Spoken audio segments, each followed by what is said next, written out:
Hey, what's up? This is Dr. Taylor Crick at the Washington Wellness Center, and we have a new segment. It's called Ask Dr. Taylor Anything, where we take some of the questions that we hear the most often, frequently asked health questions, and I get 3 minutes to answer those questions. So, the question today is, should I eat dairy or not? should I eat dairy or not? Should you eat dairy or not? Hit your Okay, timer. start the timer.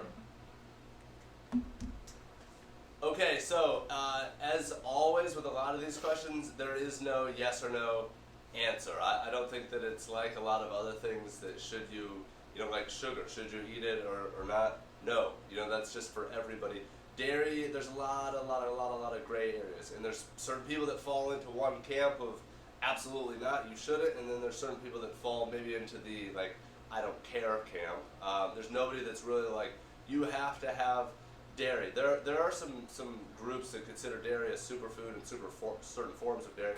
But here's the thing: is it kind of depends on a lot of different things. For one thing, the source is always really important. So if you're drinking milk that's raw and it's from grass-fed, pasture-raised cattle, that it can be a superfood at certain times. Now it's harder to access. In Salt Lake, we had a great place that had raw milk.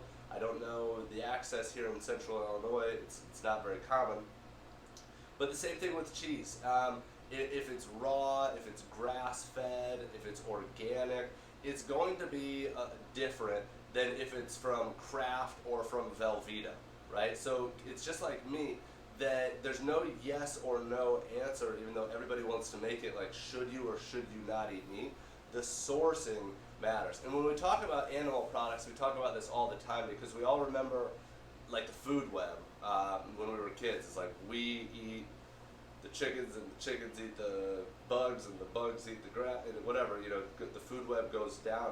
So you are what you eat as humans at the top of the food web. We are what we eat, but we are also what they ate too. So if you're drinking milk from feedlot cattle that have been given hormones, that have been given antibiotics, that's just like your conventional run-of-the-mill milk, I would say absolutely not for anybody.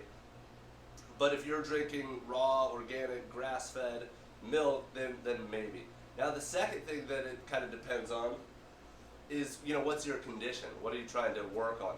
You got autoimmune anything, you've got, Crohn's disease, you got, rheumatoid arthritis, you've got Hashimoto's, you've got rheumatoid arthritis, did I already say that, etc.